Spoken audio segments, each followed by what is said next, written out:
A full bus conveying a group of NYSC members who had just finished their one-year-long service in a village got involved in a very terrible accident on their way back to their respective places just because of one single mistake. Here's what happened in a small village. A group of NYC members lived and worked at the local high school. The Corpers were lively, always laughing and making friends with the V-Villers, but as they stayed longer, their curiosity grew one sunny afternoon as they strolled through the dusty village paths. They came across the king's palace. The sight of the tall gates and carved statues filled them with awe. But something caught their attention.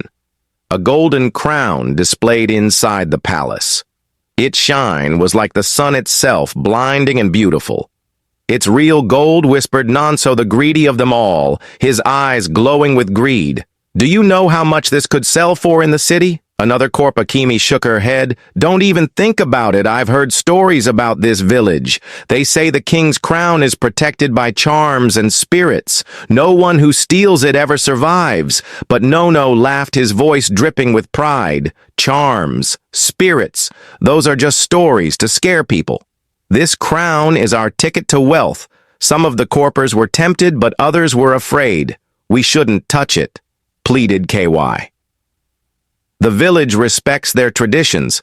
Let's not bring trouble upon ourselves." But Nono had already made up his mind. "If you're too scared, fine, but I'm taking it. And when I'm rich, don't come crying to me." The days passed and the end of their service drew near. On their last day in the village, while everyone else was busy preparing to leave, Nonso made his move in the dark of the night when the stars were asleep and the village was silent. He sneaked into the palace with two other Corpers who couldn't resist the thought of quick money. The crown sat there gleaming like a treasure in a dream. "It's even more beautiful up close," said one Corer, his voice trembling. "Hurry," whispered Nonso, snatching the crown and tucking it into a black nylon bag. "Let's get out of here when they returned."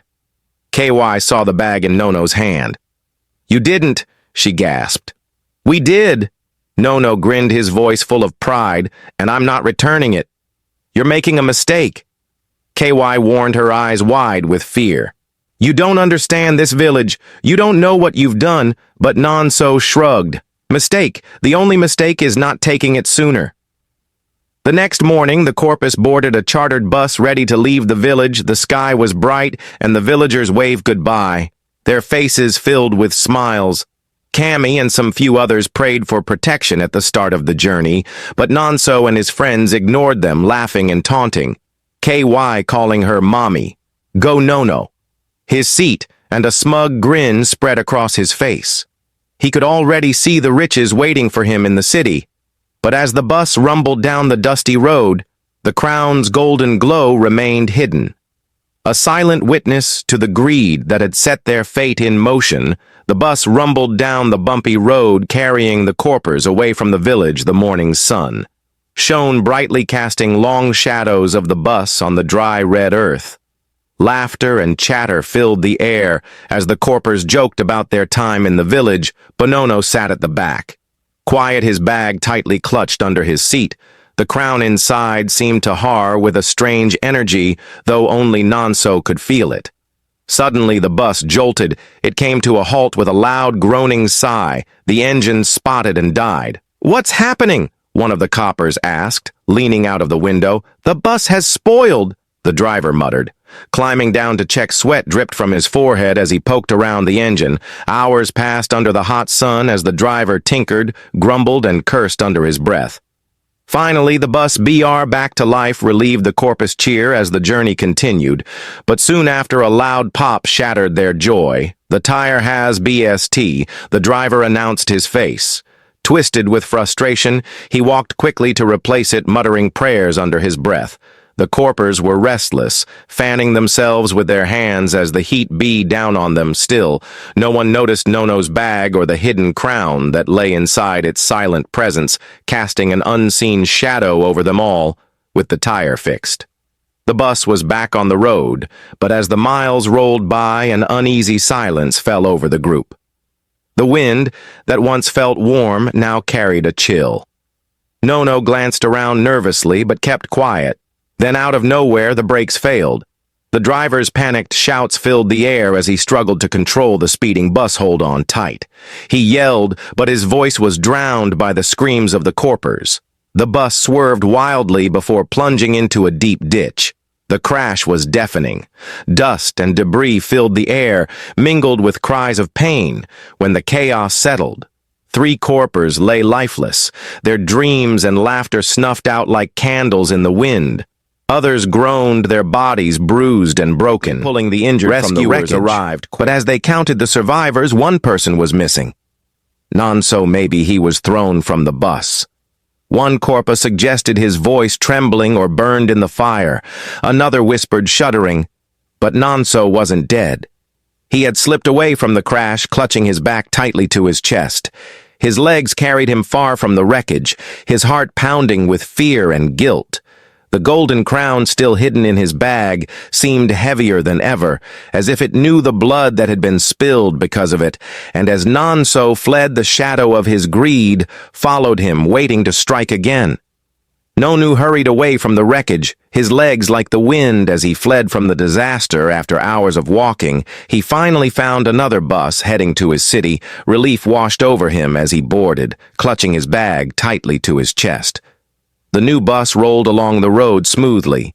At first, Nono leaned back, thinking of the money he would make from selling the golden crown.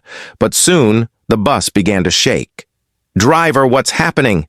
a passenger shouted. The driver slammed the brakes, but the bus wouldn't stop it, veered to the side of the road before jerking to a halt. The passengers tumbled forward, shouting in fear. "It's the brakes!" the driver muttered, shaking his head. They failed. The passengers groaned, climbing out of the bus as the driver inspected it. Nonso stayed silent, his heart racing. He knew something was wrong, but he refused to let go of the crown after hours of delay.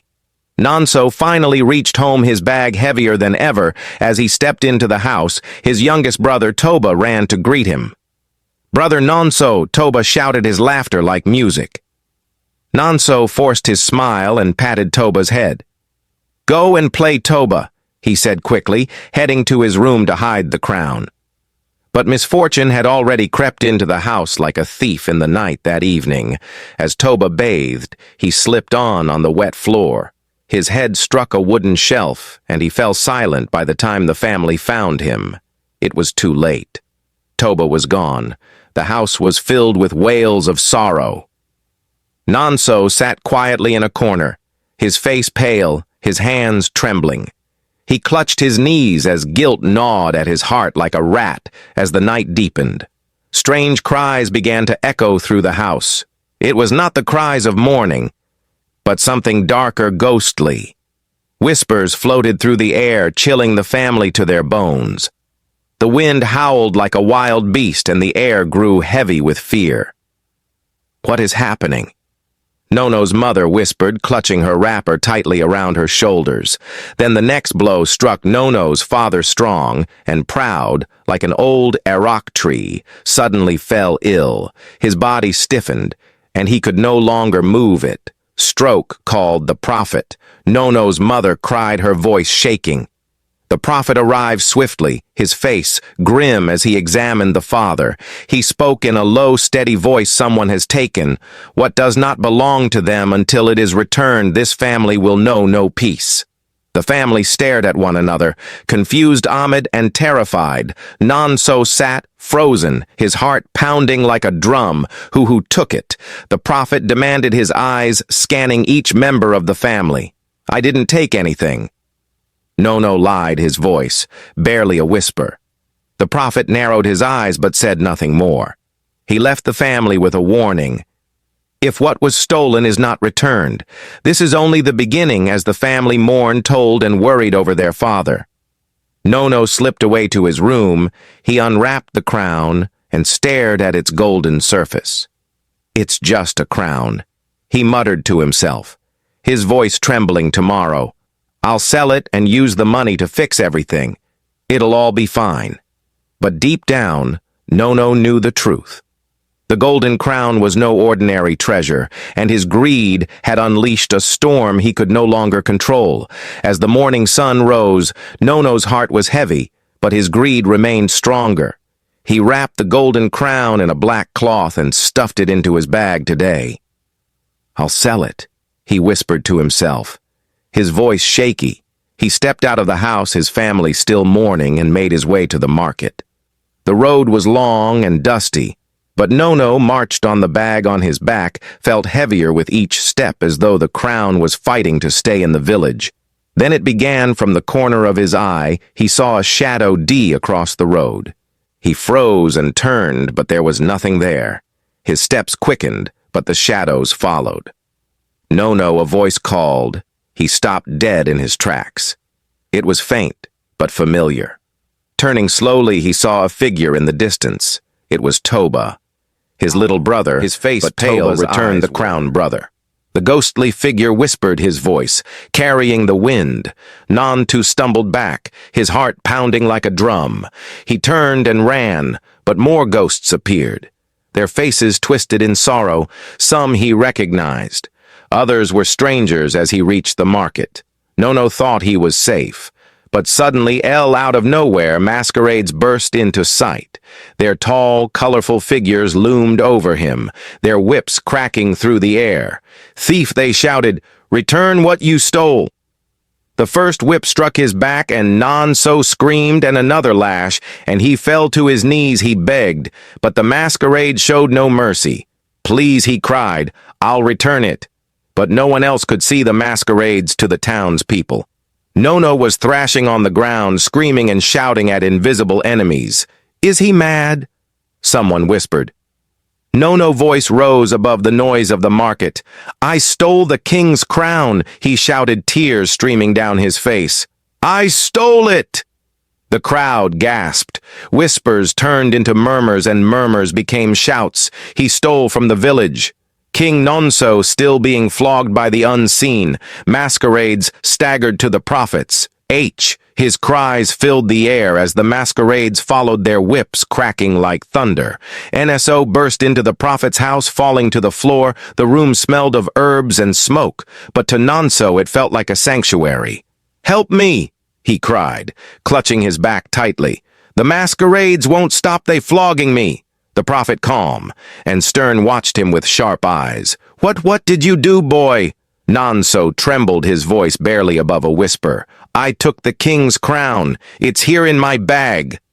The prophet shook his head, his voice low and grave.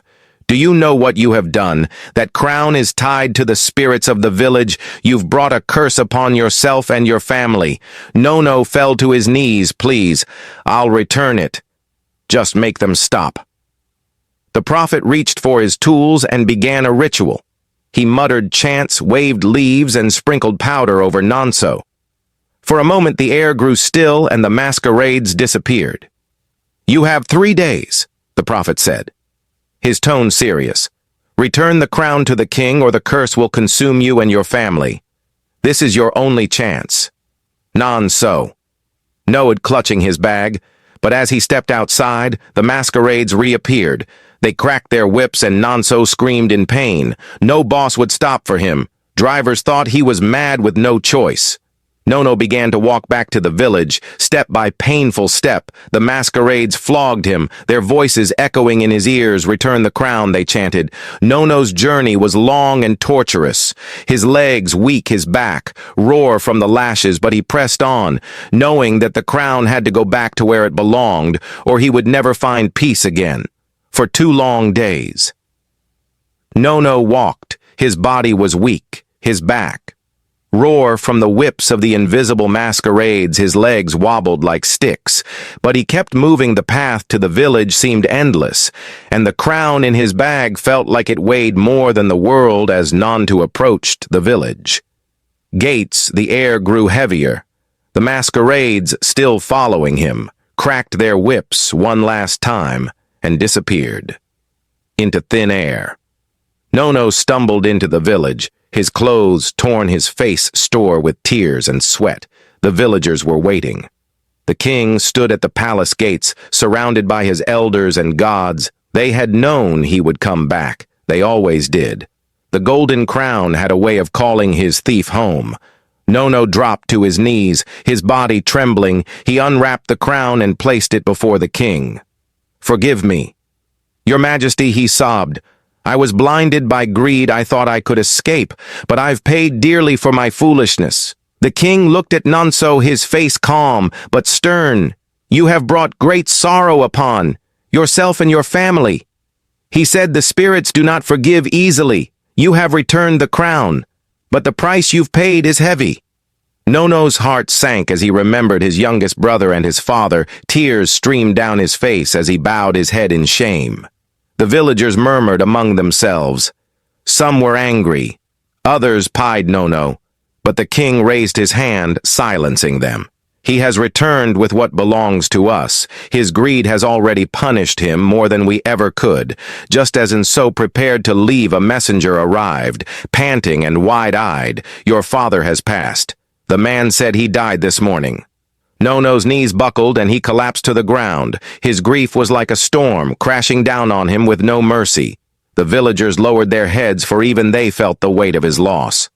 Nono left the palace, his heart heavy with sorrow. Each step away from the village felt like a stone being added to the burden he carried.